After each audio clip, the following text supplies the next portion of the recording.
Bonjour, j'ai le plaisir de partager avec vous une nouvelle vidéo pour préparer votre épreuve du régional. Je vous présenterai quelques éléments des techniques, de la méthodologie afin de garantir votre réussite. Mon principal but est de vous accompagner, vous orienter et de vous soutenir et surtout de vous encourager durant cette période de préparation. Allons-y, passons au sérieux. Et rappelez-vous que c'est dur et que cela présente un vrai défi. Vous avez toujours les capacités de réussir et que vous êtes encore capable de réaliser bien plus de ce que vous croyez. Ayez confiance en vous-même et commencez à travailler à acharnement pour pouvoir réaliser vos objectifs. Donc pour cette vidéo, vous devez savoir et reconnaître qu'est-ce qu'un cadre référentiel en général, et puis vous allez découvrir les différentes composantes de l'examen régional.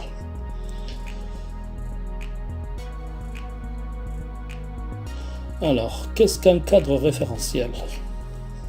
Le cadre référentiel de l'examen du baccalauréat est composé de plusieurs documents qui régissent l'épreuve du régional. Le cadre référentiel permet tout simplement d'encadrer la préparation, les compétences qu'il doit acquérir l'élève pour mener à bien et réussir son épreuve. Pour la langue française, elle est perçue comme la matière la plus principale du régional, puisqu'elle constitue la première langue étrangère. L'épreuve est notée sur 20, son coefficient est de 4 ou bien 3 pour vous, les filières économiques. L'examen s'étale sur une durée de 2 heures. Maintenant, nous allons découvrir ensemble les critères d'évaluation, c'est-à-dire sur quoi vous serez testé, quelles connaissances, quels acquis seront ciblés. Ensuite, je vous expliquerai le barème de chaque composante de l'épreuve. Critères d'évaluation.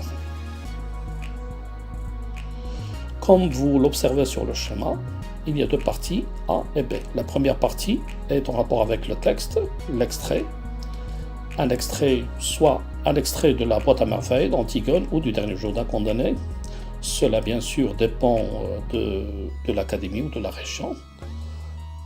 Faites attention les élèves, parfois dans certains cas, on peut également vous suggérer 2 extraits à la fois, 2 œuvres différentes. Là, on parle alors d'un groupement de textes. Alors, c'est quoi un groupement de textes? C'est lorsqu'on vous propose un extrait, par exemple, de la boîte à merveilles et un autre extrait du dernier jour d'un condamné, dans la même épreuve. Dans ce cas-là, les 2 passages proposés à l'examen, si vous passez l'examen, vous allez remarquer que les questions abordent le même sujet, ou les 2 extraits abordent le même sujet.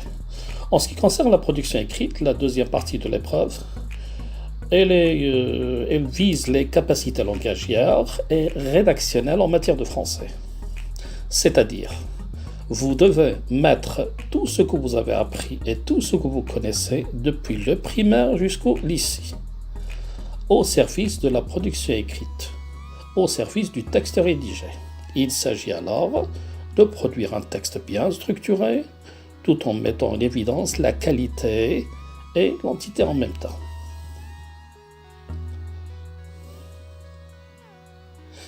Maintenant, je vais vous expliquer les principales phases de l'étude de texte.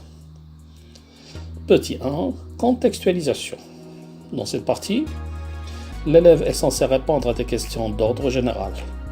Des questions par exemple sur le genre, le titre, l'auteur, les principales œuvres de l'auteur, etc., le siècle, la date d'écriture, la date de publication, le contexte historique de l'œuvre de manière générale.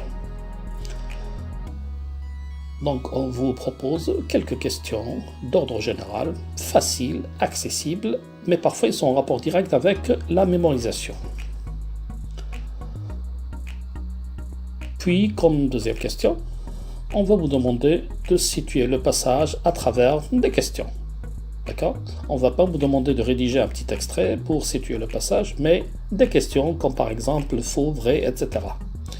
Donc il faut toujours citer l'événement par rapport à ce qui précède.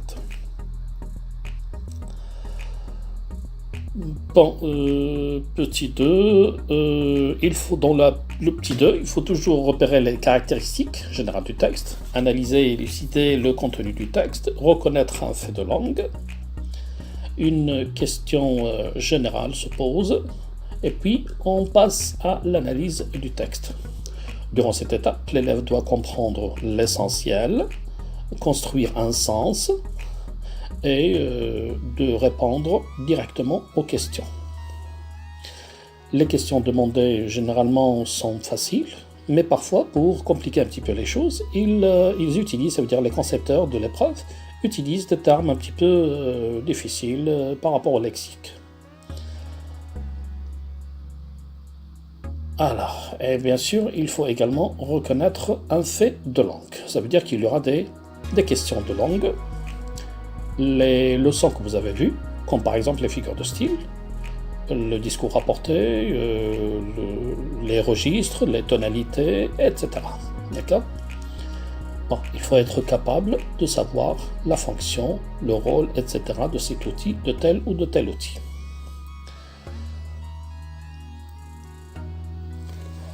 Mais vous devez toujours créer un lien entre l'outil et sa fonction. Pour le petit 3, il y a une réaction face au texte. Généralement, ce sont les dernières questions, la 9e et la 10e question. C'est là où on vous demande d'exprimer votre point de vue, le justifier, dégager la visée, un élément culturel, une valeur, etc. Mais elle est en rapport direct avec votre façon de penser, pas plus.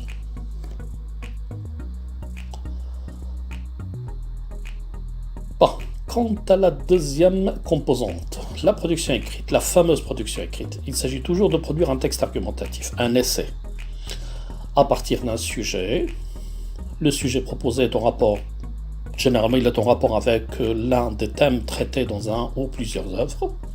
Donc on ne va pas vous demander d'aborder un sujet qui est inconnu ou peu fréquent dans les œuvres étudiées.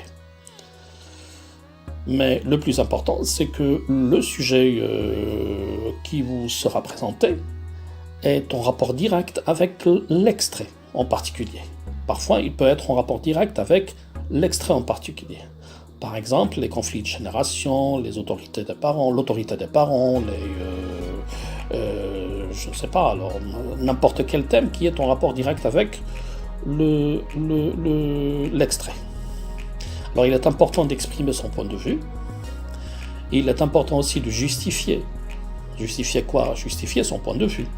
Le justifier à l'aide d'arguments et d'exemples pertinents. Les arguments doivent être clairs, ils doivent être logiques. D'accord ? C'est-à-dire que si vous répondez avec un oui ou un non, cela n'est pas suffisant. Cela ne vous garantit pas, par exemple, la moitié du barème, la moitié, par exemple, de la note. Si la consigne est notée sur 2, si vous répondez avec non ou oui, ça ne vous facilite pas d'obtenir 1 par exemple. Hein? Donc il faut avoir clair cette particularité en ce qui concerne la question 9 et 10. Alors, en ce qui concerne le barème, observez avec moi la construction du barème. Alors, les critères d'évaluation, contextualisation est noté sur 2 points. L'analyse du texte est notée sur 6 points. La réaction face au texte, 2 points. Le total est sur 10 points.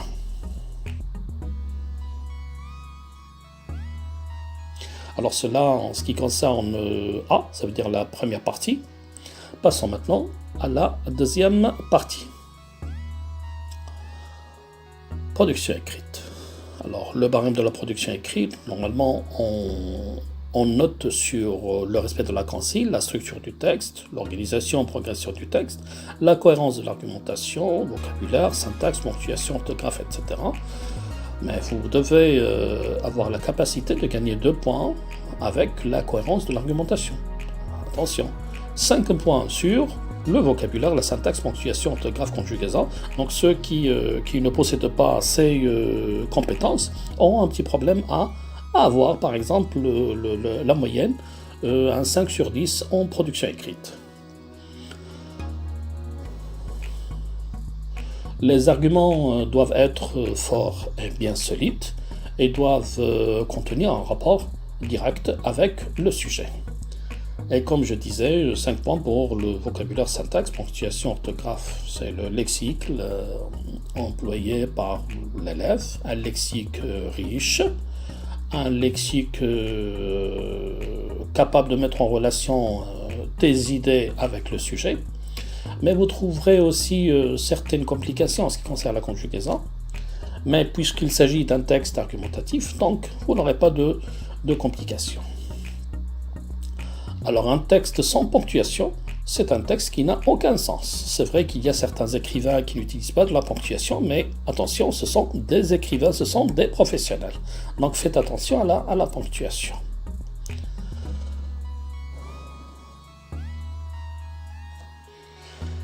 Bon, alors n'employez pas, il faut éviter certains temps que vous ne connaissez pas. N'utilisez pas certains verbes que vous ne connaissez pas. N'essayez pas d'impressionner le correcteur. N'essayez pas d'attirer son attention sur vos faiblesses, etc. Utilisez certaines choses que vous connaissez parfaitement. Notre vidéo touche à sa fin. Et rappelez-vous toujours, un bon départ est toujours une victoire, une bonne préparation, mais toujours à la réussite. À très bientôt.